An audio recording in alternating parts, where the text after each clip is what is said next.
Bismillahirrahmanirrahim. Alhamdulillahi rabbil alamin, wassalatu wassalamu ala rasuli rabbil alamin wa ala alihi wa sahbihi ajma'in, wa ba'du. Perbincangan kita di dalam kitab Anak Kunci Surga, Anak Kunci Surga, muka surah 46. Tanda kiamat. Tanda kiamat, kan? Antara tanda-tanda akan berlakunya hari kiamat, antara tanda-tanda akan berlakunya hari kiamat adalah munculnya Dajjal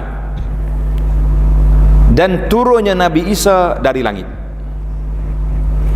Matahari terbit dari sebelah barat, keluar binatang daripada bumi yang mampu bercakap kepada manusia. Itu di antara dalil dia. Mudah ya, tengok nota di muka surat sebelah tu. Daripada Huzaifah bin Asid radhiyallahu anhu, sabda Nabi sallallahu alaihi wasallam, Nabi kita satu hari, tengok nota 31. Qala ittala alaina wa nahnu natazakar. Kata Huzaifah, satu hari Nabi kita keluar daripada rumah dia pergi masjid, sedang kami para sahabat sedang bermuzakarah, sedang berdiskusi. Di mana? Di masjid. Faqala ma tazakarun, faqala ma tazakarun. Mereka berkata, Nabi pun bersabda, kamu duk bincang apa tu? Qalu nazkurus sa'ah. Sahabat-sahabat jawab, kami bincang tentang kiamat. Bila kiamat, apa yang akan berlaku kiamat? Qala, kata Nabi sallallahu alaihi wasallam, innaha lan taquma hatta tarawna qablaha 10 ayat. Tengok, ada dah terjemahan dia. Nabi sallallahu alaihi wasallam mengatakan, tidak akan berlaku kiamat sehingga kamu lihat 10 tanda besar. 10 tanda besar. Yang pertama, ad-dukhan, iaitulah keluar asap.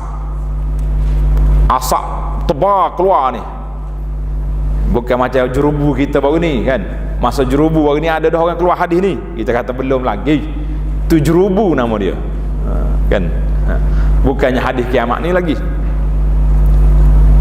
Yang kedua, ad-dajjal, keluarnya Dajjal. Yang ketiga, dabah. Dabah tu binatang besar keluar dari bumi. Bila ni? Dekat nak kiamat ni. Para jemaah sekalian, tanda. Dalam sebuah buku yang saya baca, khatam dah buku ni, ada dalam YouTube. Tajuk dianya Berakhirnya Dunia Ini, Nihayatul Alam. Alhamdulillah kitab ni saya khatam. Lepas mengajar Masjid Negara ni, saya baca kitab ni di Masjid Bulak, orang panggil Tuan Abdul Aziz di PJ, ya. Khatam kitab tu, tuan-tuan boleh tengok dalam rakaman. Tanda-tanda kiamat ada dua. Satu dia panggil tanda kiamat kecil. Tanda kiamat kecil ini, dalam kitab itu Syekh Al-Arifi dia kata apa? Ada 130 tanda. Waktu dia tulis kitab tu, dia kata dah 80 lebih berlaku. Ana rasa zaman kita ni mungkin dah 100 lebih, wallahu alam. Ada tanda kiamat berlaku sekali je, dan ada tanda kiamat yang berulang-ulang. Di antara tanda kiamat yang berlaku sekali, Nabi kata, dibangkitkan aku ni, aku dibangkitkan dengan kiamat ke harta ini. Dua ni dekat. Maknanya bangkitnya Nabi sallallahu alaihi wasallam itu sudah tanda kiamat kecil. Sebab apa? Sebab tak ada lagi Nabi lepas pada dia. Wafatnya Nabi, lagilah kiamat. Berlakunya bulan terbelah. Iqtarabatis sa'at wa insyaqqal qamar. Dalam Quran kata, hampirnya kiamat, bulan terbelah. Berlaku dah zaman Nabi sallallahu alaihi wasallam, kan? Kemudian banyaknya berlaku anak-anak derhaka dari bapa. Itu zaman dulu berlaku, zaman sekarang berlaku. Itu berulang. Mana ada tanda-tanda kiamat yang berulang, ada yang berlaku sekali saja. Jadi masih lagi berlaku sekarang ni taqarubul aswaq. Pasar-pasar sekarang ni jadi kecil. Pasar kita ni, kedai-kedai dekat ke jauh? Dekat jauh? Dekat. Nak beli beg jenama apa? Buatan mana? Tak payah pergi mana-mana, duduk kat rumah yang pilih, trek, mari. Nah, minggu depan sampai puh laju depan tangga. Sampai. Tak usah kata orang KL. Makcik-makcik kat pondok saya tu ada juga puh laju masuk ni. Cari apa ni makcik? Beli dengan online juga ada pakcik ni. Dia kata saya tak beli ustaz, anak dia duduk KL tu nak hadiah ke mak, hantar mari. Apa cerita? Ini tanda kiamat, taqarubul aswaq, pasar jadi dekat. Orang tak kata apa dah. Maklumat tersebar secara cepat. Ni, kita duduk ceramah sini, orang seluruh dunia boleh tengok. Sekali kita tulis post dekat Facebook buat fitnah pada orang, seluruh dunia terfitnah dengan dakwaan kita. Allahu akbar. Itu dia panggil tanda-tanda kiamat. Baik. Pemisah di antara tanda kiamat kecil dengan besar siapa? Zuhur Al-Mahdi. Tulis, keluarnya Imam Al-Mahdi, nama dia Muhammad bin Abdullah. Nabi kata nama dia sama dengan nama aku. Tapi kenapa dinamakan Al-Mahdi? Kenapa nama dia Al-Mahdi? Sebab dinamakan dengan Al-Mahdi maknanya seorang pemimpin yang mendapat hidayah Allah Azza wa Jalla. Pemimpin yang dapat hidayah. Kan Nabi sebut dalam hadis yang panjang, alaikum bisunnati wa sunnatil khulafa'il rasyidin al-mahdiyyin. Mana khalifah-khalifah yang diberi pimpinan petunjuk oleh Allah Azza wa Jalla. Itu dia panggil Al-Mahdi. Pemimpin yang mendapat petunjuk Allah Ta'ala. Mahdi, gelaran dia, orang panggil Imam Al-Mahdi. Bila Imam Mahdi mari, di mana Imam Mahdi ini muncul? Di Syam, di Damsyik, Dimash, di Jami' Al-Amawi. Di situ dia sampai. Tahun berapa wallahu alam, waktu munculnya zahirnya Imam Mahdi, seorang pemuda dari keturunan Nabi sallallahu alaihi wasallam ini, bila dia muncul pada waktu itu, tengok dalam hadis kita ni, turunnya Nabi Isa alaihi salam. Nabi Isa turun daripada langit. Malaikat bawa turun dia Nabi Isa alaihi salam. Diturun di mana? Di Manaratul Bayda, menara putih di Masjid Dimash. Dia turun waktu tu Imam Mahdi baru nak solat. Ada kata solat subuh. Bila Mahdi tengok, dia kenal. Oh, Nabi Isa, fadal, sila jadi imam. Mahdi kata, Nabi Isa kata, la, wa imamukum minkum, imam kamu daripada kamu. Kenapa aku nak kacau? Walaupun dia Nabi, tapi jawatan dia, Rasul dia tu, risalah dia telah tamat. Sekarang ni risalah Al-Quran kan? Maka Nabi Isa AS bila dia turun nanti di akhir zaman, dia akan ikut hukum Quran. Dia tak bawa lagi Injil, tak bawa lagi kitab Injil dia. Maka bila selesai daripada salat, ketika itulah berlaku ni, kata di para ulama, alamat kiamat ni berlaku seperti tasbih, biji tasbih, satu. Mana dia mari tu dekat 1, 2, 3, 10 berlaku kiamat. Pada waktu tu kita mungkin tak ada, ataupun sempatnya kita, wallahu alam, tak nak kata apa. Tengok sini, berapa perkara tadi? Turunnya Nabi Isa, keluarnya matahari dari sebelah barat, turunnya Nabi Isa, keluar Ya'juj Ma'juj, berlakunya 3 kali gempa bumi yang besar.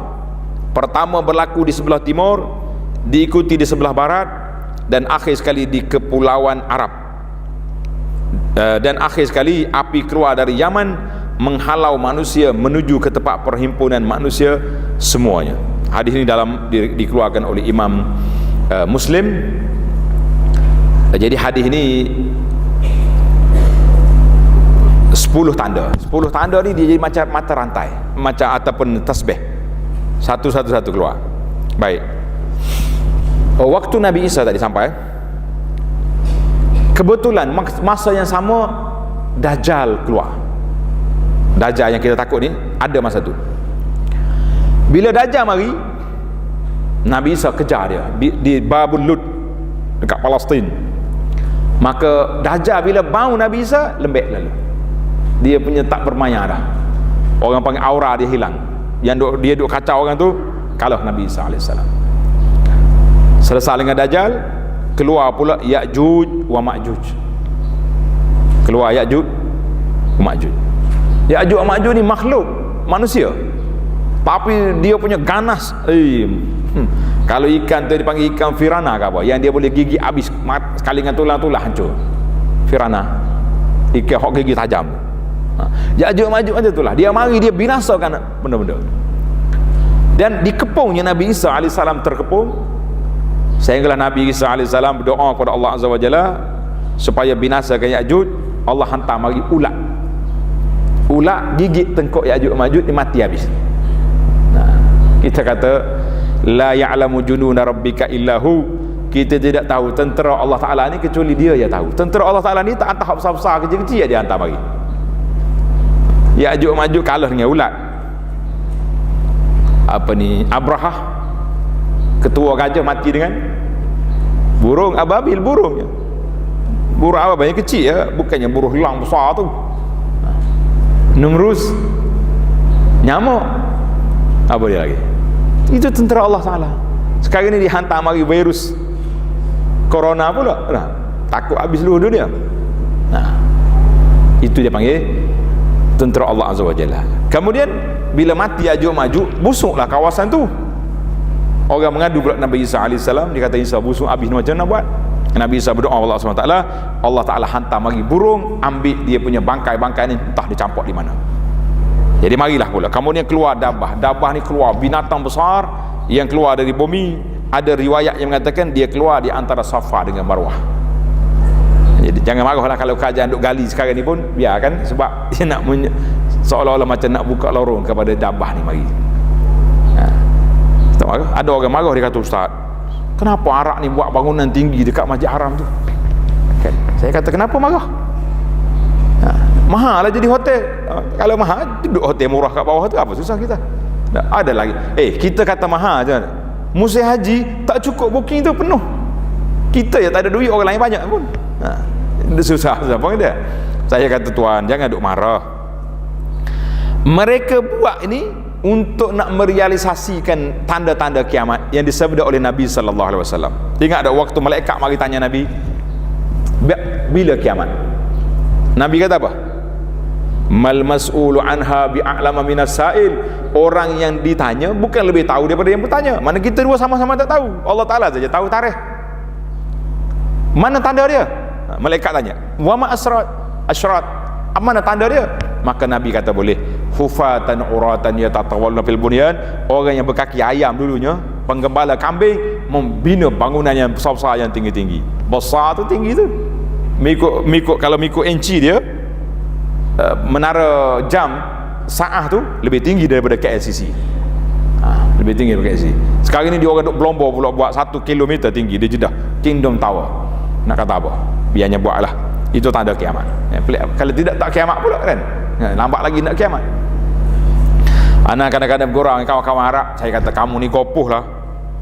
Dia kata, apa kopuh? Kenapa mu nak cepatkan kiamat? Dia kata, dak apa buat tanda tu? Dia pun senyap lah. Dia ingat hadis tu. Itu dipanggil dabah. Binatang bumi ni ada kata keluar daripada Bukit Safa dengan Marwah tu, keluar dari situ, dan dia boleh bercakap. Ada dalam buku yang anda tulis, Sejarah Mekah. Kalau tuan-tuan dan puan-puan tengok dalam buku Sejarah Mekah, ada buku yang saya tulis, nama dia Makkah Al-Mukarramah, Kelebihan Sejarah. Kita tulis tentang ni, Bukit Safa ni keluarnya dabah, keluar daripada Bukit Safa. Wallahu alam, bagaimana rupa dia, macam mana bentuk, tak usah duduk carilah. Kalau saat waktu dia keluar, nanti orang tahu ini tanda kiamat. Yang pentingnya dia tak akan keluar kecuali pada waktu yang mutaakhir, mendekat nak kiamat dah, selepas keluarnya Imam Mahdi. Selagi Mahdi tak, baik Mahdi ramai keluar sekarang ni. Ingat ada cerita 3 Mahdi keluar di pejabat agama baru ni? Sahabat saja Ustaz Rashidi, dia kata waktu dia tugas pejabat agama, 3 orang mari mengaku Imam Mahdi. Mengaku Imam Mahdi. Oh, dia kata gini, awak Mahdi, ambil tarikh, ambil nombor telefon. 3 orang Mahdi cukup, dia panggil mari serentak. Interview seorang-seorang, mu Mahdi ya? Mahdi sebenarnya berapa orang atas dunia ni? Seorang ya, dia tu. Panggil seorang lagi, seorang, ni seorang. Ni 3-3 ni macam mana? Siapa betul Imam Mahdi? Balik berunding dulu lah dia cakap. MOU dulu, siapa di antara tiga ni Mahdi. Dia kata tujuan saya panggil tu Ustaz, supaya pengikut-pengikut Imam Mahdi yang duduk kat luar tu tahu semua Tok Syekh ni penipu belaka ni. Mudah kan. Dia isu Mahdi ni dua ya, penipu ataupun radikal, ganas. Kalau para jemaah ingat 1 Muharram 1400, ingat tak? 1 Muharram 1400 ketika berlakunya tawanan Masjid Haram. Ini bukan kali pertama Masjid Haram ni. Dulu ditawan oleh nama dia Juhaiman. Geng-geng Juhaiman ni, dia mengaku dia tu Imam Mahdi. Tawan Masjid Haram. Sekarang ni nyetawan di Corona. Dapatlah adalah waktu sekejap Kaabah tak ada orang tawaf dekat Kaabah kan. Tapi dalam masjid ada orang tawaf. Nyetawan di Corona apa letih dah kita. Kebetulan 1 Muharram tahun 1400, arwah bapak saya rahimahullah taala ada dalam masjid solat subuh pagi. Ayah saya masa tu masih ada. Dia pergi haji. Dia kata pelik malam tu. Tengah malam orang pikul keranda jenazah masuk masjid. Banyak. Dia kata ajaib lah. Tak ada pula dalam berita mengatakan ada kematian ramai-ramai, berlaku rusuhan ke rempuhan ke di Mekah ni siapa orang mati begini ramai, ataupun berlakunya virus taun, tak ada. Tiba-tiba keranda masuk. Masa tu Masjid Haram tu terbuka, nak masuk apa boleh, nak bawa beg besar mana pun masuk lah. Tak payah sewa hotel, pakai duduk dalam tu je. Zaman tu bebas. Rupa-rupanya yang dipikul masuk keranda tadi bukan mayat tapi senjata. Senjata semua tu, senjata masuk. Bila dia kumpul semua dalam tu, dia buka senjata dia. Berlaku penawanan itu subuh pada pagi tu 1 Muharram subuh. Lepas solat subuh bising. Jadi apa benda ni? Apa benda sini? Orang kelang kabut. Ada orang lain keluar, ada yang tak lain keluar, ada yang sekejap bunyi tembakan. Ada polis yang setelah ditembak. Tengok polis dia mati. Pintu ditutup. Dan tak lama pada tu bunyilah orang pegang mikrofon. Dia kata, saya khruju lakumul mahdi al-mahdiyu minni. Akan keluar pada kamu sekarang Imam Mahdi. Mahdi itu daripada kami. Jadi arwah bapak ni dia mikir, mana ada Mahdi keluar sini kan. Mahdi ni duduk di Syam. Jadi duduk fikir, dia kata tipu ni.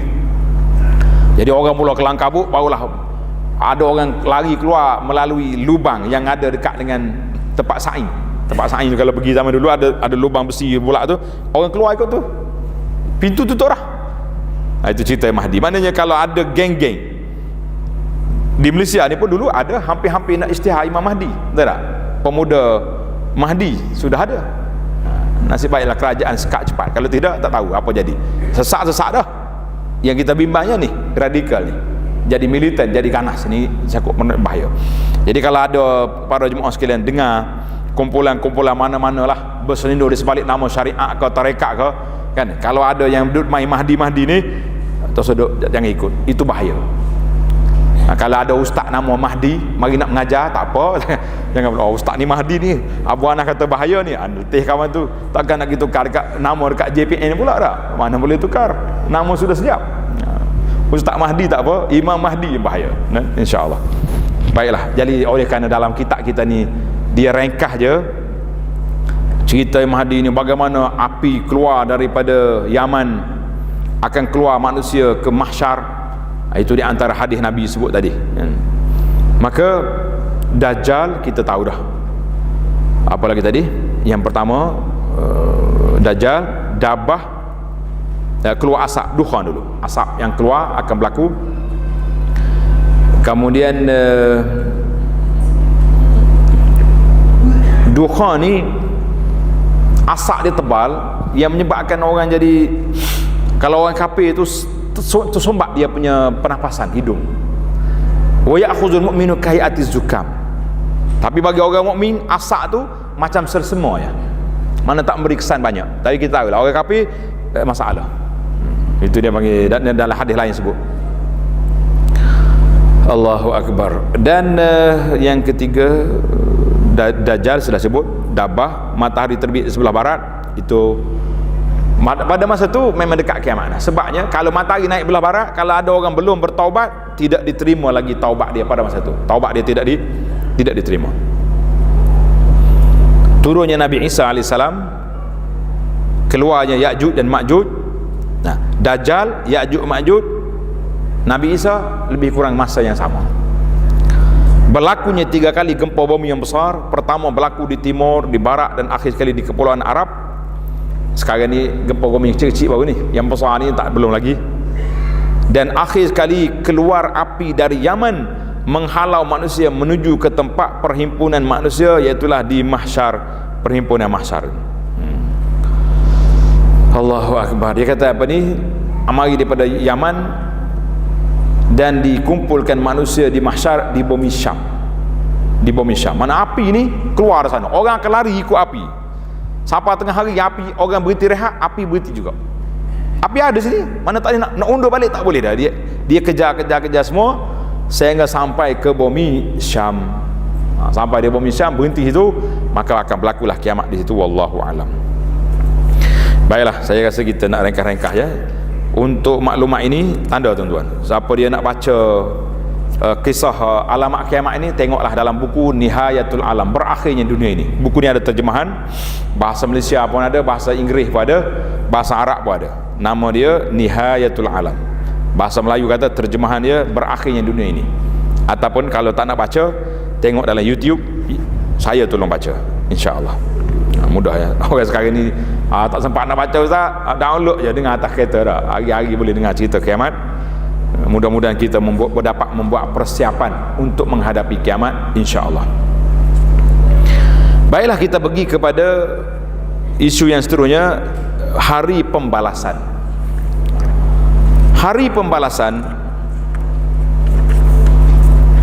pada hari kiamat Allah SWT akan menghidupkan sekalian manusia yang mati dan membalas segala amalan. Masya Allah, tabarakallah. Mana dalil? Dalilnya Allah Ta'ala jelas dalam surah Al-Mu'minun ayat 16. Thumma innakum yawmal qiyamati tub'atsun. Kemudian sesungguhnya kamu akan dibangkitkan hidup semula pada hari kiamat. Hari kiamat esok kita akan bangkit balik. Dan juga dalam surah An-Nur ayat 25, yauma idzin yuwaffihimullahu dinahumul haq. Pada hari itu Allah akan menyempurnakan azab seksa yang berhak mereka mendapatnya. Bagi orang-orang yang jahat, orang yang tak baik, orang ini akan diseksa oleh Allah Azza wa Jalla pada hari kiamat. Masya Allah, tabarakallah. Sesungguhnya manusia akan dibariskan di hadapan Allah pada hari kiamat, menunggu perhitungan dan balasan daripada Allah, sebagaimana dalam suratul Kahfi ayat 48, wa uridu ala rabbika saffa, dan mereka tetap akan dibawa menghadap Tuhanmu dengan berbaris-baris beratur. Jadi kalau kita tengok di hari kiamat esok, manusia ni semuanya akan beratur di hadapan Allah Azza wa Jalla. Dia panggil hari pembalasan. Jadi kita yakin semua dah. Bagi kita orang yang beriman ni, kita yakin bahawa kita akan bertemu dengan Allah dan kita akan dibalas dengan apa yang telah kita kerjakan itu. Kemudian di sana terdapatnya hisab. Tengok nota di bawah. Syarah. Namun ia bukanlah seperti berbarisnya tentera di hadapan raja, supaya raja itu melihat dan mengenali tentera-tenteranya. Kadang-kadang tak sempat pun nak kenal kan. Tapi kita di hadapan Allah Azza wa Jalla dikenali semua manusia dan dipanggil dengan nama-nama kita di atas dunia itu.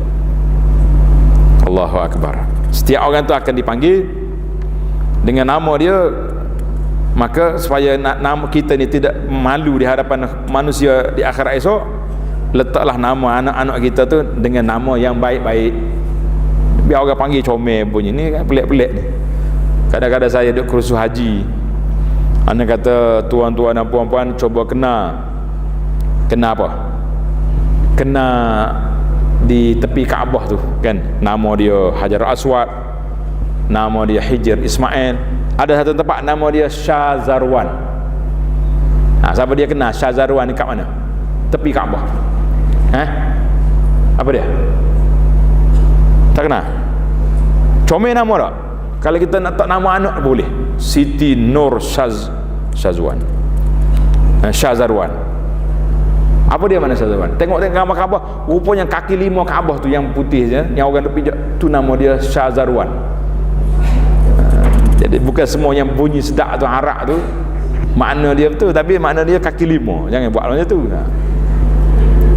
Di akhirat esok manusia ni akan dipanggil nama mengikut apa yang kita namakan anak kita atas dunia. Buah nama boleh baik-baiklah anak tu, jangan pelik-pelik. Ada setengah nama ni mempunyai makna yang tak baik. Saya nak sebut takut ada di sini kecil hati pula pelajar kita ni. Kan? Nama-nama yang tak baik. Baiklah, kita berpindah kepada tajuk seterusnya, hisab. Untuk penjelasan-penjelasan tentang ni, setiap satu ni memang panjang lah. Kalau saya nak syarah boleh je, tapi takut tak habis kitab kita ni. Eloknya para jemaah sekalian tengok syarah-syarah tentang akidah ni. Alhamdulillah saya dah syarah panjang tentang tauhid ni. Ada beberapa kitab yang telah kita khatam syarah. Di antaranya kitab beriman kepada Allah, ada 6 siri kitab. Tengok dalam bab beriman kepada hari akhirat, kita akan jumpa. Dan kitab Mustika Hadis yang saya sebut tadi pun saya dah khatam. Kuliah dia lengkap dalam YouTube. Dalam kitab kita ni kita ringkas je lah, insya-Allah. Baik, kita berpindah kepada hisab. Allah SWT akan menghisab amalan sekalian manusia di hari akhir kiamat. Segala amalan di dunia akan diberi balasan, sama ada amalan yang baik atau jahat, dan mendapat ganjaran pahala ataupun balasan siksaan. Maknanya semua kita buat ni atas dunia ni, kitalah yang akan membacanya di akhirat esok. Kata di para motivasi, dia kata apa? Tulis itu. Motivasi kata, suratan amalan yang kita nak baca di akhirat, kitalah penulisnya. Suratan amalan yang kita nak baca di akhirat, siapa penulis? Kita penulis. Tuan-tuan puan-puan nak baca apa di akhirat esok? Nak baca yang baik, tulis yang baik atas dunia. Nak baca yang tak baik, na'udzubillah. Dalam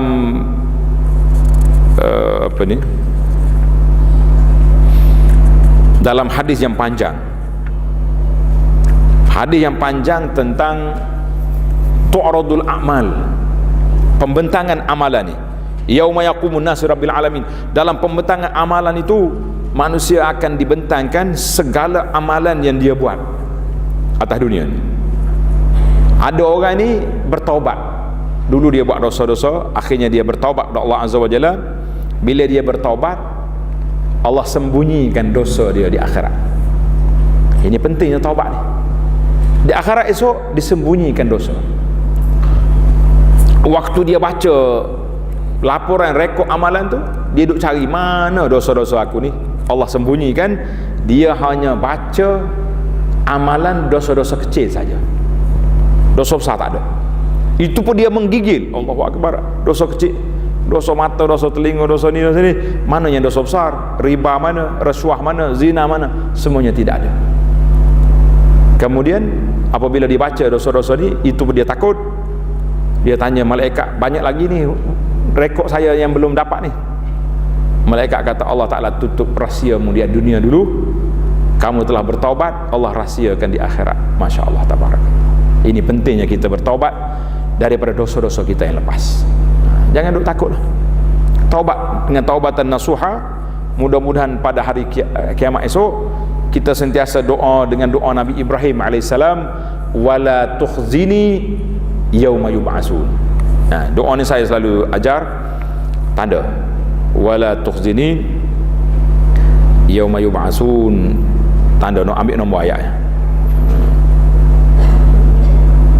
Wala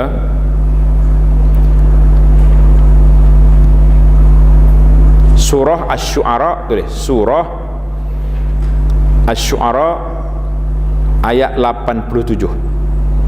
Ambil doa ni, kita baca wala tukhzini yauma yub'atsun, ya Allah jangan engkau hinakan aku pada hari dibangkitkan di akhirat esok. Di samping kita bertaubat, kita doa, minta dengan doa Nabi Ibrahim ni, kan? Tanda dah. Surah Asy-Syu'ara, Syu'ara ayat 87. Surah Asy-Syu'ara ayat 87, insya-Allah. Wala tukhzini yauma yub'atsun. Ambil nombor ayat pas hari dalam Quran. Wala tukhzini yauma yub'atsun. Ya Allah, jangan kau hinakan aku pada hari dibangkitkan di akhirat. Tak adalah. Atas dunia orang hina kita, orang tuduh kita, orang macam-macam orang buat rekod pada kita, kita kata tak ada masalah. Kalau benda tu kita buat sungguh, Allah hapuskan dosa kita. Tapi kalau kita tak buat, dia buat fitnah pada kita, kita berpahala setiap hari. Setiap kali orang forward, orang share, orang kata kita, kita hanya menerima pahala free, walaupun kita tak tidur di rumah kita. Nah, ada nikmatnya situ. Walaupun sakit kepala juga, tapi gitulah keadaan. Tapi bila kita bertobat kepada Allah SWT, insya-Allah mudah-mudahan Allah Ta'ala sembunyikan, maafkan kita dan sembunyikan keaiban kita di akhirat. Hisab. Tengok hisab. Allah SWT akan menghisab amalan sekalian manusia di hari kiamat. Segala amalan di dunia akan diberi balasan, sama ada amalan yang baik atau jahat, dan mendapat ganjaran pahala ataupun balasan siksaan. Dua ya. Maknanya faman ya'mal mithqala dzarratin khairan yarah, wa man ya'mal mithqala dzarratin syarran yarah. Dua-dua tu kita akan tengok belaka. Tuan-tuan dan puan jangan bimbang, jangan takut. Sebab itulah kita percayalah kepada malaikat yang menulis amalan kita. Sekarang ni kita macam tak apa nak percaya kadang-kadang. Betul tak? Malaikat tulis kan dak ni akak tulis amalan aku. Sebab itulah semua amalan kita nak tunjuk dengan orang belaka. Lepas tawaf, tengah menangis depan Kaabah, ambil gambar, tulis dekat Facebook, alhamdulillah baru sudah menangis depan Kaabah. Berapa like dapat? Pedah berapa like? Kita ibadatkan Allah, bukannya nak tunjuk dengan orang, kan? Ingat baik. Ada benda yang tak perlu kita tunjuk-tunjukkan. Ada benda yang kita tonjol untuk mendapat orang ikut cara yang kita buat. Contohnya sedekah yang perlu kita tonjolkan. Contohnya kita kata orang ni orang miskin, kan? Rumah dia nak cabut rumah, nak runtuh dah, perlu 20,000. Kita tunjuk, saya bagi sedekah 1,000, tinggal 19 lagi. Siapa nak share? Boleh.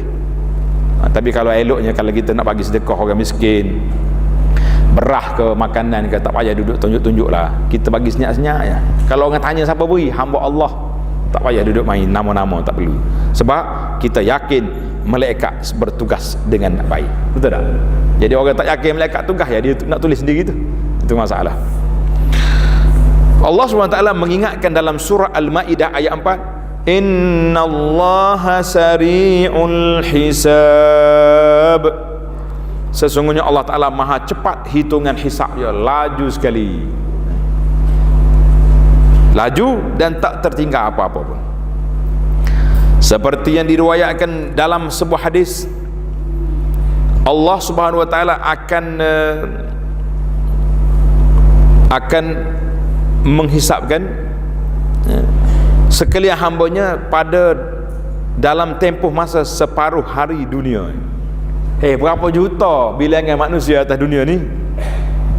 Daripada zaman tu Adam sampai ke hari kiamat esok, berapa bilion bilangan? Tuhan boleh hisap setengah hari ya. Masya Allah, tabarakallah. Allahu Akbar. Pada hari perhitungan, manusia semua akan mendapat buku catatan amalan masing-masing. Allah SWT menerangkan dalam surah Al-Haqqah, فَأَمَّا مَنْ أُوتِيَ كِتَابَهُ بِيَمِينِهِ فَيَقُولُ هَاؤُمُ اقْرَءُوا كِتَابِيَهْ. Maka siapa yang diberikan menerima kitab amalnya dengan tangan kanannya, maka dia akan berkata dengan sukacitanya kepada siapa yang ada di sininya, nah, bacalah kamu kitab amalanku. Kita ni kalau kita terima apa? Terima benda-benda yang baik-baik. CJ anak lah, SPN semalam dapat berapa? 12A. Tayang besar-besar. Sekali dengan nombor-nombor A tu tayang dekat Facebook ni. Macam anak orang lain tak ada A.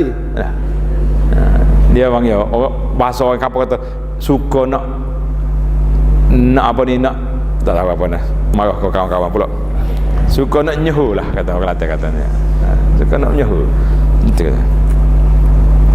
Jadi orang di akhirat esok bila dia dapat surat tangan kanan, ha umqra'u kitabah, mari baca. Sukalah ditunjukkan kawan-kawan dia dapat tangan kanan semua, insya-Allah taala. Allahumma ja'alna min ashabil yamin, kata amin. Ya Allah, jadi kita ni dari kalangan orang yang terima surat amalan dari tangan kanan. Kalau hak boleh tangan kiri pula, dia kata apa? Ya laitani lam uta kitab ya. Kalau aku tak dapat surat lagi baik. Nak kata apa? Surat dia penuh dengan benda-benda yang tak baik. Sesungguhnya Allah Subhanahu wa taala memberikan ganjaran pahala kepada amalan kebaikan dengan limpah kurnianya, manakala menyeksa mereka yang melakukan kekufuran dan kemaksiatan dengan keadilannya. Tuan-tuan kena ingat, bahasa kita dengan Allah Azza wa Jalla ni ada dua bahasa. Kalau benda baik kita kata apa? Allah Ta'ala beri kepada kita dengan limpah kurnia dia. Kalau azab kita kata dengan keadilan Allah Azza wa Jalla. Itu dia panggil bahasa beradab kita dengan Allah. Semua benda yang baik yang buruk Tuhan belaka bagi, tapi kita tak nisbahkan yang buruk itu kepada Allah. Kita kata Allah Ta'ala seksa hamba dia ni dengan keadilan dia. Allah menjelaskan dalam suratul An'am ayat 160, Man jaa'a bil hasanati falahu 'ashru amsalha wa man jaa'a bis sayyi'ati fala yujza illa mislaha wa hum la yuzlamun. Sesiapa yang membawa amal kebaikan, maka baginya balasan 10 kali ganda daripada kebaikan yang sama dengannya. Dan sesiapa yang membawa amal kejahatan, maka ia tidak dibalas melainkan kejahatan yang sama dengannya, sedang mereka tidak diunaya sedikit pun. Tak ada siapa nak unaya pada hari kiamat. Semua orang ni akan duduk di bawah mana? Di bawah belas kasihan Allah Azza wa Jalla. Masya Allah, tabarakallah, Allahu Akbar. Bagaimana cara kita terima surah amalan? Tanda tuan-tuan, semua benda akan wukuf di hadapan Allah Azza wa Jalla.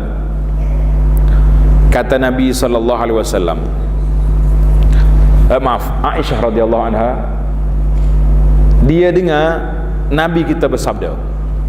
Nabi kata apa? Laisa ahadun yuhasabu yaumal qiyamati illa halaka. Tidak ada siapa yang akan dihisap amalannya kecuali dia akan binasa. Aisyah pun tanya, ya Rasulullah, bukankah Allah Ta'ala telah berfirman, فَأَمَّا مَنْ أُوتِيَ كِتَابَهُ بِيَمِينِهِ فَسَوْفَ يُحَاسَبُ حِسَابًا يَسِيرًا. Orang yang mendapat surah amalan di sebelah tangan kanan, mereka akan dihisap dengan hisapan yang sedikit je. Kata Nabi, innama zalikal ardu. Hisap secara mudah itu al-ardu, bentang saja, tidak ditanya apa-apa. Kita dibentang. Kita ni kalau kita lapor je ringan, betul tak? Tapi kalau kita kena audit, macam mana agak? Ni tuan-tuan apa-apa ada hak kerja pejabat ni. Sekali audit nak mari, berapa malam tak tidur? Sudahlah. Nak pergi masjid pun, duduk masjid orang duduk kuliah duduk iling kepala. Audit mari 2 hari lagi ni. Itu dia panggil hisab. Bagi orang yang beriman, saufa yuhasabu hisaban yasira, akan dihisab dengan hitungan yang mudah. Nabi kata zalikal ardu, itu hanya bentang je. Membaca je, ni laporan saya sekian, wallahu alam, habis. Sebab walaysa ahadun yunaqas, tidak ada siapa yang dihukmu munaqasah. Mana munaqasah ni? Ditanya. Yaumal qiyamati illa uzib, orang itu sudah dikira diazab. Saya selalu buat bandingan yang mudah. Kita lalu ikut custom, mari daripada luar negara, banyak juga kita beli barang. Barang-barang ada cukai lah, tapi lalu ikut lorong hijau. tiba-tiba kena panggil. Apa beli? Macam mana perasaan masa tu? Memang kita bawa barang pelik. Rasa macam mana? Berasa nak terkencing dah. Oh, maaf je, saya pergi tadah dulu lah, macam mana? Bila ditanya, pasal tu Nabi kata, man nuqisha al-uzib. Siapa dia ditanya, macam kena azab dah. Takut pada masa tu. Sebab yang tanya untuk malaikat. Kalau custom tanya, boleh lagi sembunyi bawah-bawah beg. Ni malaikat tanya, mana scan dia tak lepas. Tak akan lepas. Tapi bagi orang mukmin, hisaban yasirah hanya ardun. Lalu je. Macam lorong hijau terlalu, tapi menggigil juga. Lalu pun sebab kita ada barang dalam tu. Tak ada. Tapi boleh orang masuk lorong ni. Kita tengok dah depan kawasan depan kita tu, beg-beg semua dibuka belakang. Ni ingat waktu kita dulu orang-orang kampung ni kalau pergi Mekah, dia bawa semua alat-alat ni, dengan budunya, dengan berapa. Nak custom tengok pelik, dia buka. Kesian kalau custom sekali kena budu, bau tangan dia habis. Satu pejabat dia busuk dah. Itu dia panggil Aisyah bila radhiyallahu anha bila tanya Nabi, bagaimana Tuhan kata hisaban yasira? Tiba-tiba di sini ditanya, Nabi kata ardun, ringkas je. Allahu Akbar. Itu dia panggil muhasabah. Kata di Qurtubi rahimahullahu ta'ala, dia kata hisab yang disebut dalam ayat itu iaitulah tu'radu amalul mu'minin. Allah Ta'ala bentangkan amalan-amalan orang mukmin. Allah Ta'ala suruh kita tengok rekod kita untuk apa? Kita pun tengok, kita ni baik ke tak baik? Kita tahu tak apa yang kita buat? Tahu? Atas dulu masa muda, dulu masa tua, tahu belakang tak? Masa tua, masa muda. Ke ada juga nak mengaku zaman jahiliah dulu? Tak mengaku dah. Sebab saya dah larang berapa kali dah. Dah larang. Jangan nisbah kita ni kepada jahiliah. Sebab jahiliah ni terlalu teruk dia punya persepsi. Oh, saya ni ustaz jahiliah dulu. Kalau kata kita jahiliah dulu, kawan-kawan rasa apa? Muka ni boleh tahan juga. Nah, macam-macam benda kita nampak. Tapi kalau kata lara, boleh jadilah tak solat. Jangan sekali-sekala dah. Orang perempuan ni tak itu aurat. Kita kata taklah banyak sangat.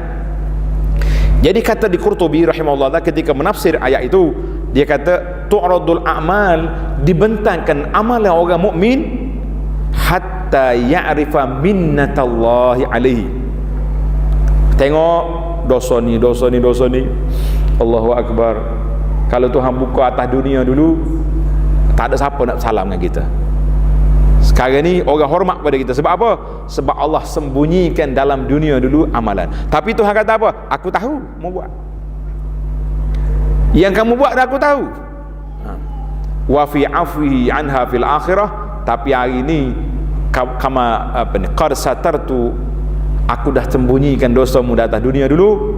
Kamu sudah bertobat, aku sembunyikan di akhirat. Masya Allah. Kalau kita lepas, kita tahu kita bersalah, dilepaskan, macam mana rasa? Lagi bersyukur, kan? Lagi bersyukur. Maknanya Allah SWT nak suruh kita tahu, kita rasa, dan kita telah mengenal pasti bahawa dosa-dosa kita banyak ni. Ketika itu dilepaskan, barulah kita rasa Masya Allah, luahnya rahmat Allah Ta'ala, maha kayanya Tuhan, pemurahnya Rabbi. Lagi kita bersyukur kepada Allah SWT. Itu dia panggil sifat manusia. Masya Allah, tabarakallah. Man nuqisha uzib. Siapa yang ditanya tentang amalan dia di akhirat, orang ni diazab. Kata di Al-Qadhi Iyad rahimahullahu ta'ala, uzib di sini yang pertama dia kata ditanya tu dikira macam kena azab dah. Masya Allah, tabarakallah. Sudah ditanya tu macam sudah dikira macam sudah diazab dah. Tanya takut dah kita. Yang kedua, yufdi ila istihqaqil azab. Orang ni bila ditanya, malaikat tengok mana banyak kejahatan dia dengan kebaikan dia, mana banyak. Kalaulah kejahatan dia sikit, kebaikan dia lebih banyak, maka pada waktu itu insya-Allah dia akan diselamatkan. Sebab kita manusia ni di akhirat esok ada 3 kategori. Tanda tuan-tuan. Kategori yang pertama ashabul yamin. Orang ni confirm ke syurga terus, alhamdulillah. Kategori yang kedua neraka terus. Tak ada dah. Orang ni neraka terus dah.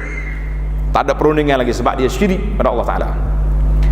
Kategori yang ketiga tahta masyiatillah.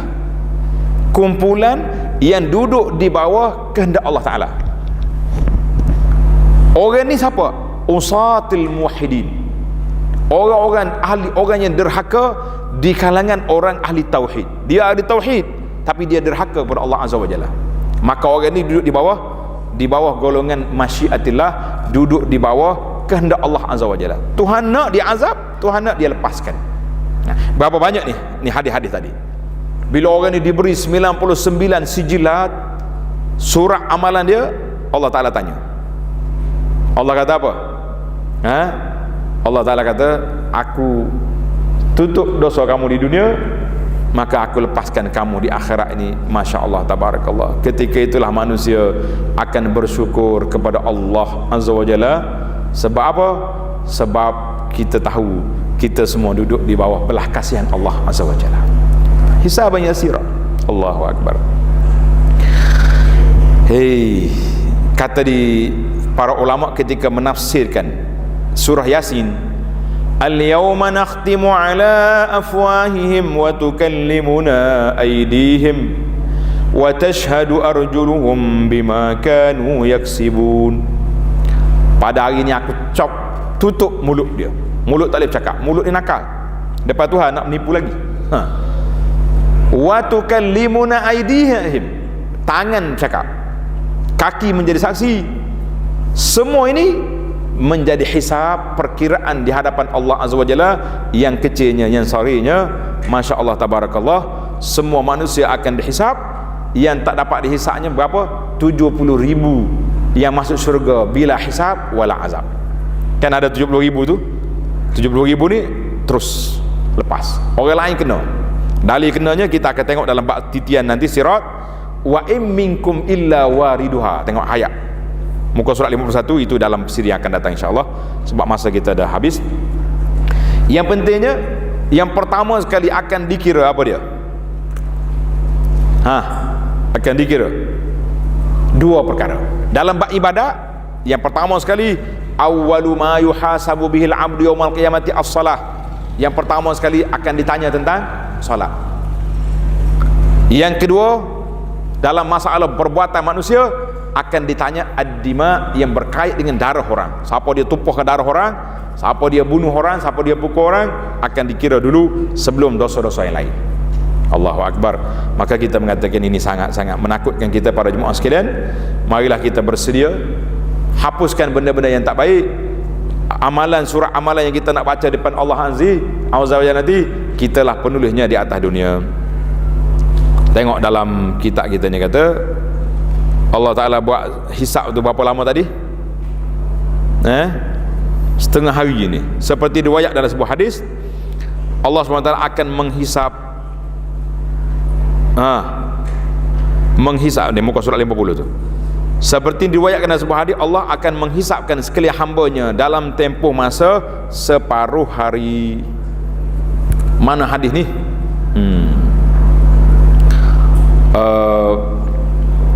Dalam tafsir Al-Alusi ketika menafsirkan ayat wa huwa asra'ul hasibin, wa fil hadis annahu ta'ala yuhasibul kull.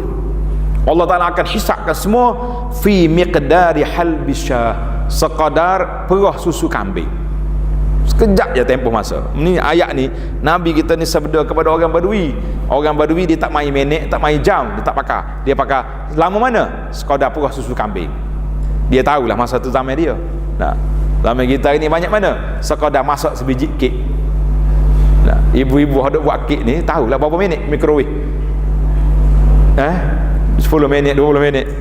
Ini bahasa mukhatabah tu dia panggil standard dia. Nabi bercakap dengan Badui. Wa fi ba'dil akhbar fi miqdari nisfi yaum. Lebih kurang setengah hari je kata. Setengah hari saja. Allahu Akbar. Dalam tafsir Adwa'ul Bayan mengatakan an Ibrahim an-Nakhai kanu yarawna. Ibrahim Nakhai kata, ulama-ulama kita dapat meriwayat mengatakan yafru, selesainya hisab pada hari kiamat nisfun nahar, sekadar setengah hari. Allahu Akbar. Lepas pada setengah hari, fayaqilu ahlul jannah. Allahu Akbar. Orang-orang dalam syurga sudah berehat dalam syurga, orang dari neraka duduk di neraka dah. Lepas setengah hari saja. Allahu Akbar. ashabul jannati yauma idzin khairum mustaqarran wa ahsanu maqila. Orang-orang ahli syurga itu duduk berehat dalam apa dia, masya-Allah, tabarakallah. Itulah yang dikatakan kelebihan-kelebihan yang sangat besar Allah SWT sediakan kepada kita bagi umat Muhammad sallallahu alaihi wasallam. Ini di antara umat yang terawal. Kan Nabi kata nahnul akhiruna sabiquna yaumal qiyamah. Kita ni orang terakhir keluar ke dunia, tapi orang yang terawal selesai di akhirat esok. Alhamdulillah para jemaah sekalian, kita bertuah menjadi umat Nabi kita Muhammad sallallahu alaihi wasallam. Tapi jangan duduk bertuah saja. Aku ni ikut Nabi, ikut mana-mana pun. Dah. Tapi amal hak Nabi kita aja tak buat. Jadi ke tak jadi? Macam ada setengah orang ni bila jumpa ustaz, dia kata ustaz macam mana pun saya nak ikut ustaz ni. Ikut gimana? Waktu ustaz pergi ngajar tak ada yoga. Tak jadi lah gitu. Allahul musta'an. Kita kata Allah Taala bantu kita untuk menyelesaikan amalan. Masalah-masalah ada pada kita. Insya-Allah kita akan sambung perbincangan yang akan datang. Panjang kita akan bincang dalam bab sirat, syurga dan neraka di dalam siri yang akan datang insya-Allah. Subhanakallahumma bihamdika asyhadu an la ilaha illa anta astaghfiruka wa atubu ilaik. Wa sallallahu ala nabiyyina Muhammad wa ala alihi wa sahbihi ajma'in walhamdulillahi rabbil alamin.